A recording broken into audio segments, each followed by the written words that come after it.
Halo semuanya, perkenalkan nama saya Stefan Yusefina Santono dengan NIM 1822316 dari Program Studi Sistem dan Teknologi Informasi Sekolah Teknik Elektro dan Informatika Institut Teknologi Bandung. Pada kesempatan kali ini, saya akan mempresentasikan hasil ujian tengah semester untuk mata kuliah II 3160 Teknologi Sistem Terintegrasi dengan proyek berjudul Perform E-Learning Learners. Nah, mungkin di sini kita bisa lihat apa aja sih yang bakal kita bahas kira-kira, yaitu di bab 1 pendahuluan, di bab 2 terdapat identifikasi domain dan desain model DDD, di bab 3 terdapat integrasi API publik, di bab 4 terdapat interaksi antar unit konteks, dan di bab terakhir yaitu bab 5 terdapat penutup. Nah, mungkin kita langsung masuk aja ke bab 1 yaitu pendahuluan. Nah, platform Linux dikembangkan sebagai informasi dari pendekatan domain driven design atau DDD dalam merancang sistem pembelajaran daring yang kompleks dan terintegrasi. Nah, tujuan utama dari perancangan ini adalah untuk membangun arsitektur sistem yang berorientasi pada domain bisnis pendidikan, memiliki pembagian kompleks yang jelas dan mudah dikembangkan sesuai kebutuhan pengguna maupun institusi pembelajaran. Laporan ini mencakup identifikasi domain utama, pembagian unit konteks, perancangan model domain, integrasi API publik, serta interaksi antar konteks menggunakan pola konteks mapping dan domain event. Nah, dengan begitu, Learners dapat menjadi contoh nyata penerapan konsep integrated system design dalam konteks digital learning. Nah, mungkin kita lanjut ke bab kedua, yaitu pada integrasi domain dan desain model. Nah, pada tahap awal dilakukan analisis terhadap domain bisnis yang ada di dalam platform Learners. Nah, secara umum, Learners mengelola proses pembelajaran daring mulai dari pendaftaran, kursus, aktivitas belajar, hingga evaluasi hasil dan pemberian rekomendasi.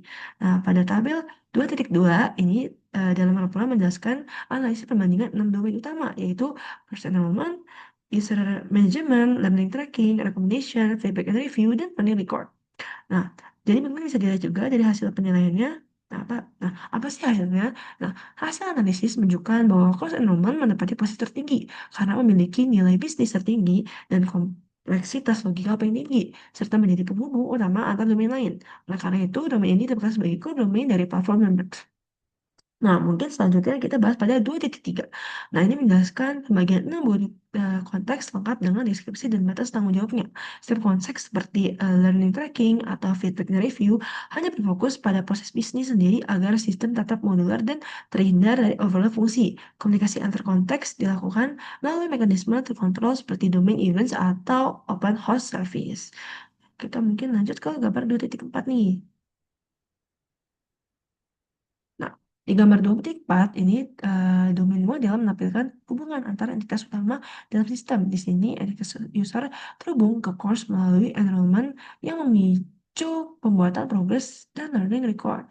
Nah, entitas feedback dan recommendation mendukung pembelajaran yang berkelanjutan, sementara file objek seperti enrollment status dan progress detail menjaga konsistensi data tanpa identitas unik. Melalui model ini, seluruh logika bisnis platform dapat divisualisasikan secara terstruktur dan berorientasi domain.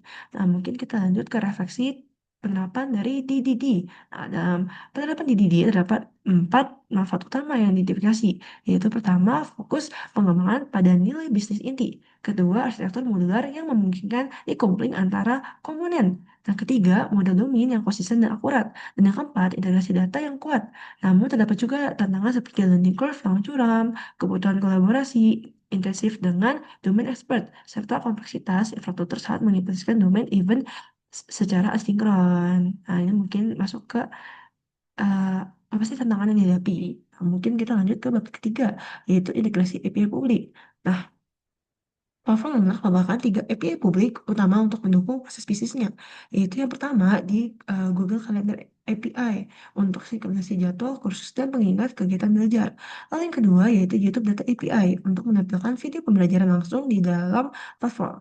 Ketiga, OpenAI API yang digunakan untuk memberikan rekomendasi pembelajaran berbasis kecerdasan buatan. Nah, mungkin kita lihat di gambar 3.0 ini bisa dilihat bahwa diagram arsitektur integrasi API menunjukkan bagaimana tiap unit konteks terhubung dengan layanan publik sesuai fungsinya.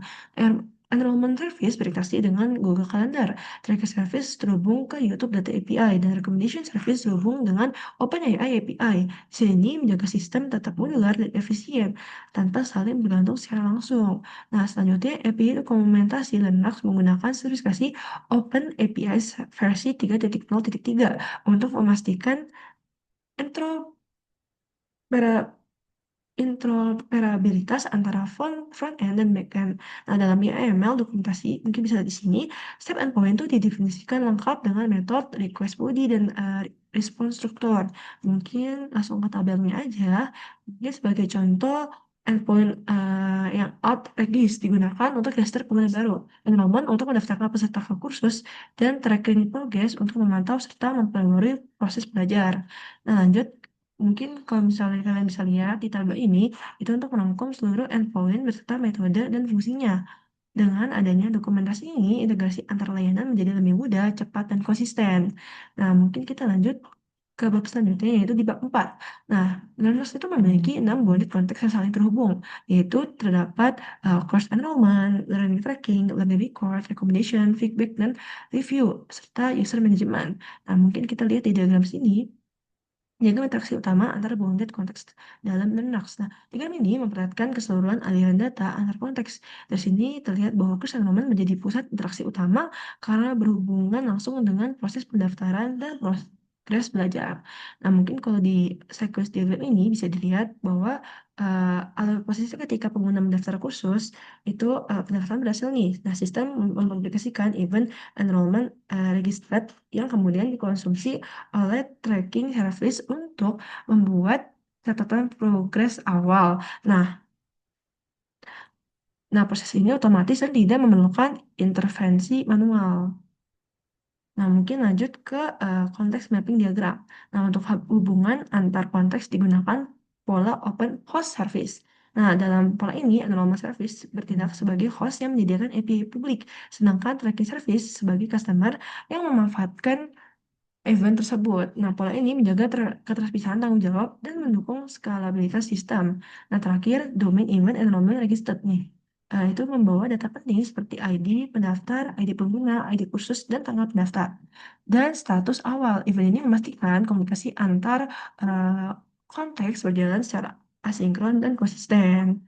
Nah, mungkin kita lanjut ke bab terakhir, yaitu penutup. Nah, kesimpulannya, perancangan platform Linux membuktikan bahwa penerapan domain-driven design dapat mengelola kompleksitas sistem pembelajaran daring dengan efektif. Nah, melalui identifikasi 6 buah konsep penerapan open house service dan mekanisme domain event, sistem ini berhasil mencapai arsitektur yang modular, scalable, dan konsisten.